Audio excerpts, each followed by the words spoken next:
Good morning students, कैसे हो मेरे प्यारे दोस्तों। तो आज एक बेहतरीन चैप्टर की शुरुआत कर रहे हैं। ऐसा बोल रहे थे दोस्तों कि हमारे ये 11th 12th और 9th 10th के सफर में भी ये ऑप्टिक्स वाला चैप्टर बहुत ही इंपॉर्टेंट था। दोस्तों मैं ये पूरे ऑप्टिक्स को 3 पार्ट में डिवाइड कर रहा हूं। पहला दोस्तों हमारा रे ऑप्टिक्स, दूसरा वेव ऑप्टिक्स और तीसरा as a particle as a small mass यानी क्वांटम फिजिक्स। दोस्तों ये सारी चीज इतनी बेहतरीन है कि जिसको मैं ऐसा बोल सकता हूं कि आपके 3 सेपरेट चैप्टर के हिसाब से। दोस्तों आज के लेक्चर में जो पैटर्न सिखाने वाला हूं, वो पैटर्न अगर आपके माइंड में क्लियर हो गई तो आपको रिफ्लेक्शन वाला टॉपिक क्लियर हो जाएगा। पर सर ये रिफ्लेक्शन रिफ्रैक्शन वो क्या होता है, तो उससे पहले दोस्तों हम किसी भी ऑब्जेक्ट को देख कब पाते हैं? जब उस पर कोई लाइट गिरती है और वो लाइट रिफ्लेक्ट होके हमारी आईज तक पहुंचती है, अंदर जो सेंसिंग होता है, तभी हम उस ऑब्जेक्ट को देख पाते हैं। ऑब्जेक्ट पे लाइट आना जरूरी नहीं है, लाइट का रिफ्लेक्शन होके हमारी आईज तक पहुंचना बेहद जरूरी है। तो दोस्तों इन सब की अलग अलग कैरेक्टरिस्टिक्स रहती है। जैसे कि रे ऑप्टिक्स के अंदर हम क्या पढ़ेंगे, तो हमें रिफ्लेक्शन, रिफ्रैक्शन, डिस्पर्शन वो पढ़ेंगे।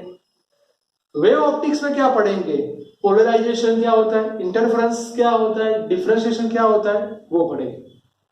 सर क्वांटम फिजिक्स तो आपने सिखा दिया, de Broglie lambda is equal to h by m v, यानी एनर्जी का एब्जॉर्ब कैसे होगा और एनर्जी एमिट कैसे होगी, ये पूरा का पूरा हमारा क्वांटम फिजिक्स आ गया। आज का लेक्चर जो मेन है वो मेन वर्ड है दोस्तों रिफ्लेक्शन। तो रिफ्लेक्शन और रिफ्रैक्शन में क्या डिफरेंस है? रिफ्लेक्शन दोस्तों एक ही प्लेन में होता है, मैं मार्कर को देख रहा हूं, ये मेरा रिफ्लेक्शन हुआ।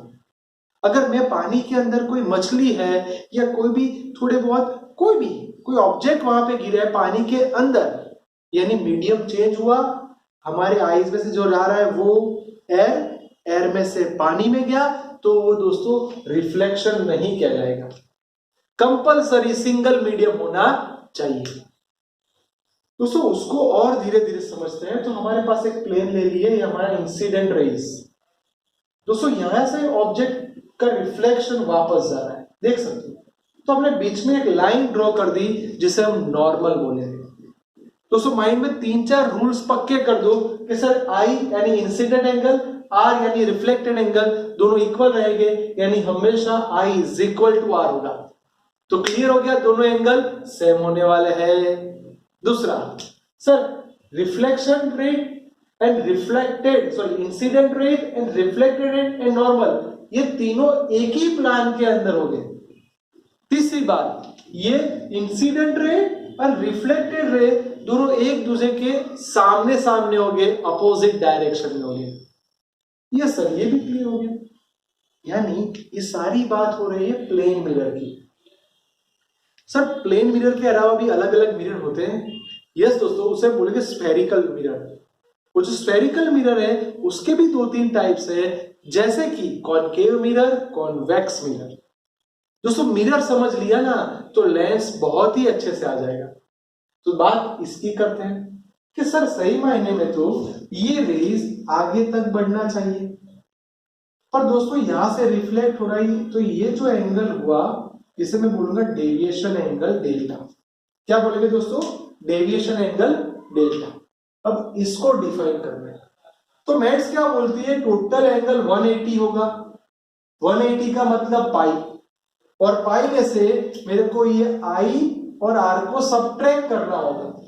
पर सर आपने अभी बोला I is equal to are, यानी आर की जगह में आई लिख दूं तो पाई माइनस 2i, यानी मेरा एंगल ऑफ डेविएशन, कितना डेविएशन हुआ वो मिल जाएगा। जैसे कि मैं बोलूं कि मेरा I is equal to 45 degree है, तो सीधी सी बात है आर भी आपका क्या हो जाएगा, 45 हो जाएगा। डिविएशन कितना हुआ, तो पाई यानी 180 में से इन दोनों का एडिशन करके बात कर दो, आपका काम हो गया। बोलो इतना क्लियर हो गया कि सर परफेक्टली क्लियर हो गया। एक बहुत ही बढ़िया एमसीक्यू बोलता हूं, ये जो प्लेन मिरर है उसकी फोकल लेंथ इंफिनिटी होती है, उसका लेटरल मैग्निफिकेशन +1 होगा, यानी जैसा ऑब्जेक्ट है वैसा ही दिखाई देगा। इसलिए दोस्तों उसकी इमेज प्लस होने के कारण वर्चुअल और इरेक्ट इमेज मिलेगी। कैसे मिलेगी? वर्चुअल एंड इरेक्ट, यानी चत्ता ही प्रतिबिंब मिलेगा, जैसा है वैसा ही, उल्टा नहीं होगा। सर स्फेरिकल की आप बात करते हो तो ये डायग्राम आपको देखना पड़ेगा, उसके हिसाब से आपको मैं 8 डेफिनेशन सिखाने वाला हूं। जैसे मेरे पास ये बड़ा सा गोला है, ये पूरा गोला कांच का है, इसमें से दोस्तों मैं पूरा प्रैक्टिकल समझने वाला हूं, तो इसमें से मैं इतना पोर्शन दोस्तों कट कर रहा हूं, इतना ही पोर्शन जो आप ब्लैक मार्कर से हाईलाइट हुआ देख सकते हो, है ना। तो इसका जो सेंटर होगा, सेंटर ये जो हमारा कर्व बनेगा उसका जो सेंटर होगा उसे दोस्तों पोल बोला जाएगा, यानी mid point of the curvature. Sir clear? ये जो पूरा गोला होगा वो जिसमें से रेडी हुआ होगा वो सेंटर, इसे बोला जाएगा सेंटर ऑफ कर्वेचर। रिपीट, पूरा गोले का सेंटर, सेंटर ऑफ कर्वेचर। ये इतनी पट्टी है जो हमारा मिरर है उसका सेंटर पोल। सर इन दोनों के बीच में जो होगा उसको मैं आर बोलूंगा, जिसे बोलेंगे radius of curvature, distance between pole and centre of curvature. तीसरी बात, प्रिंसिपल एक्सिस इन दोनों में से पास हो रही है वो, यानी सी और पी को ज्वाइंट करती हुई इमेजिनरी एक्सिस, यानी हमारी प्रिंसिपल एक्सिस। अब दोस्तों प्रैक्टिकल ये हुआ कि सनलाइट अगर आ रही है तो सामने से रेज आ रहे हैं, सारे रेज एक ही पॉइंट पे इकट्ठा हो रहे, देख सकते हो एफ पॉइंट पे सारे रेज, दूसरा भी अगर कोई रेज आएगा तो रिफ्लेक्ट होकर यहां से निकलेगा। आप देख सकते हो दोस्तों जहां से ये मीटिंग पॉइंट हुआ उनका, उसे बोलेंगे प्रिंसिपल फोकस, एफ माइंड में रखना। और distance between P and F is known as focal length. Most important word my dear students, focal length. ये जो हमारी प्रिंसिपल एक्सिस है उसके नजदीक वाले जितने भी पैरेलल रेज हो गए उसे मैं बोलूंगा पैरेक्सियल रेज, यानी हमारी प्रिंसिपल एक्सिस से बहुत नजदीक वाले रेज जिसे बोला जाएगा paraxial rays. Last, focal plane. दोस्तों फोकल प्लेन का मतलब क्या? एक ऐसा इमेजिनरी प्लेन जो फोकल पॉइंट में से पास होता हो और ये हमारी प्रिंसिपल एक्सिस को परपेंडिकुलर हो। किससे पास हो रहा है? फोकल पॉइंट से। किसके परपेंडिकुलर है? हमारे प्रिंसिपल एक्सिस। सर क्लियर हो गया, डायग्राम क्लियर हो गया, ये 8 डेफिनेशन क्लियर हो गई। क्यों करवाई? क्योंकि दोस्तों हमें जब आगे जाके न्यूमेरिकल्स और एमसीक्यू सॉल्व करने होंगे तब इन वर्डिंग्स का यूज करना होगा। दूसरी बात, हम सारे डिस्टेंस कैसे मेजर करेंगे, तो उसके लिए भी कुछ पैटर्न है कि आपके सारे डिस्टेंस पोल्स के अकॉर्डिंग कंसीडर किए जाएंगे, यानी पहला रूल्स पोजीशन यानी पोल से ही डिस्टेंस मिलेगा। दूसरा, जो इंसिडेंट रेज है वहां वाले डिस्टेंस पॉजिटिव गिने जाएंगे, उसके अपोजिट नेगेटिव गिने जाएंगे। तीसरा, मेन एक्सिस से ऊपर वाला पॉजिटिव, यानी height above principal axis are positive, height below principal axis are negative. तो 3 रूल्स हो गए। क्यों करवाए? क्योंकि दोस्तों आप सब जानते हो कॉनकेव, कॉनकेव का मतलब सर उसकी बाहर की साइड तरफ डिजाइन है, अंदर की तरफ प्रकाश लाइट जा रही है। जबकि कॉन्वेक्स, कॉन्वेक्स के अंदर देख सकते हो दोस्तों अंदर की तरफ डिजाइन है, लाइट बाहर की तरफ जा रही है। दोस्तों मैंने ये इसलिए दिखाया क्योंकि मेरे को एक डायग्राम पे से कुछ उसका एप्लीकेशन कहा हो रहा है। आपको पता होगा torch light, bike, Activa, scooty की हेडलाइट्स जो लाइट फेंक रही है, इन सब के अंदर कॉनकेव मिरर यूज होता है। जब आपके ही व्हीकल के अंदर जो साइड ग्लास होता है, साइड ग्लास, वो कॉन्वेक्स मिरर का होता है। डेंटिस्ट है जिनको छोटी छोटी यहाँ पे कचरा है कि नहीं वो चेक करना है, वो लोग यूज करते हैं कॉनकेव। शेविंग वाले वो भी कौन सा मिरर यूज करते हैं? कॉनकेव। तो कहाँ यूज हो रहे हैं वो भी पता होने चाहिए।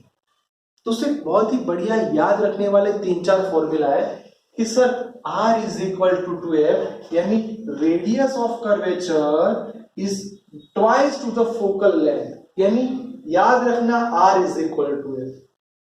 दूसरा मिरर फॉर्मूला बहुत ही इंपॉर्टेंट है दोस्तों, mirror formula 1/u plus 1/v is equal to 1/f। Sir u क्या है? तो u मतलब डिस्टेंस ऑफ ऑब्जेक्ट, u मतलब डिस्टेंस ऑफ ऑब्जेक्ट, v मतलब इमेज ऑफ ऑब्जेक्ट यानी इमेज का डिस्टेंस। सर क्लियर हो गया? सर इतनी छोटी चीज में इतनी लार्ज देख सकता हूं?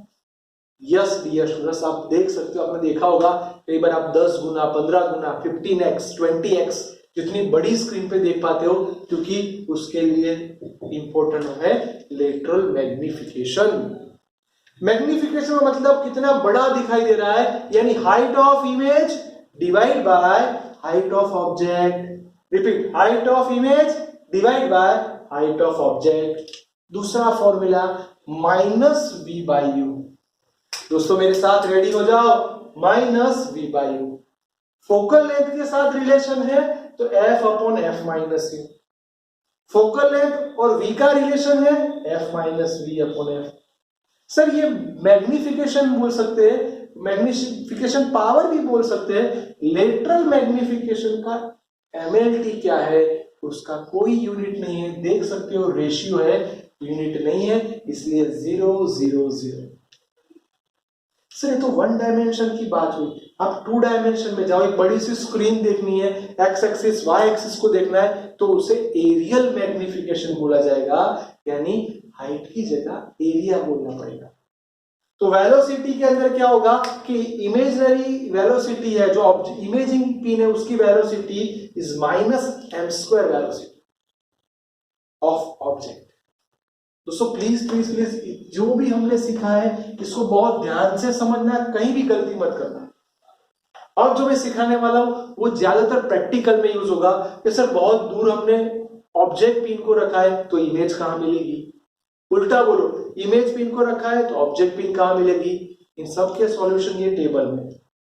दोस्तों ये टेबल बहुत ध्यान से देखना, इसमें से बहुत सारे एमसीक्यूज आते हैं। मैग्निफिकेशन पावर कब पॉजिटिव हुआ कब नेगेटिव हुआ, इन सब का आंसर यहाँ पे आने वाला। पहली बात, हम लोग यूज कर रहे हैं हम कॉन्केव मिरर का। अब मैं कॉन्केव मिरर को बहुत इंफिनिटिव डिस्टेंस पे रख दिया है, बहुत ही दूर रख दिया है। तो सर क्या होगा, सर पैरेलल रेज आएगी, वो कहां पे इकट्ठा होंगे, फोकल पॉइंट पे, तो फोकल पॉइंट पे मिलेगा। सर वो कैसा मिलेगा, तो क्या inverted and real. Repeat, inverted and real, बहुत ही छोटा। अब मैंने सोचा कि मैं इंफिनिटी से थोड़ा नजदीक आता हूं और सी से दूर, ऑब्जेक्ट शायद यहां पे होगा, सी से दूर पर इंफिनिटी से नजदीक, तो बिटवीन सी एंड एफ उसकी इमेज यहां पे मिलेगी between C and F. Again वो बहुत ही छोटी होगी मेरे दोस्तों, और उसका भी इमेज रियल एंड इन्वर्टेड ही मिलेगा। दोस्तों अगर मैं सी पे लाया, याद रखना बहुत ही इंपॉर्टेंट वर्ड, आपने अगर सी पे उसको रख दिया है तो ये सी पे, तो उसकी इमेज भी सी पे ही मिलेगी। याद रखना ऑन सी।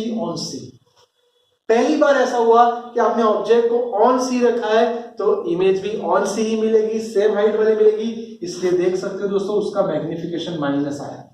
माइनस क्यों आया, क्योंकि इन्वर्टेड है। माइंड में पक्का करो, ये माइनस कब आता है, जब इन्वर्टेड होता है तब। सर डन, अब कुछ नया नहीं करना है, ये पोर्शन यहां लिखना है तो ये पोर्शन यहां आ जाएगा। यानी दोस्तों आप अगर इसको बहुत नजदीक ला रहे हो तो उसकी इमेज दूर जाएगी। सिर्फ और सिर्फ एक कंडीशन ऐसी है कि आप फोकल पॉइंट और पी के बीच में चले गए। रिपीट, फोकल पॉइंट और पी के बीच में चले गए तो आपको रियल इमेज नहीं मिलेगी, आपको इमेजिनेशन करना पड़ेगा, इसलिए उसको बोले थे इमेजिनरी इमेज। वहां जाके आपका मैग्निफिकेशन प्लस होता है।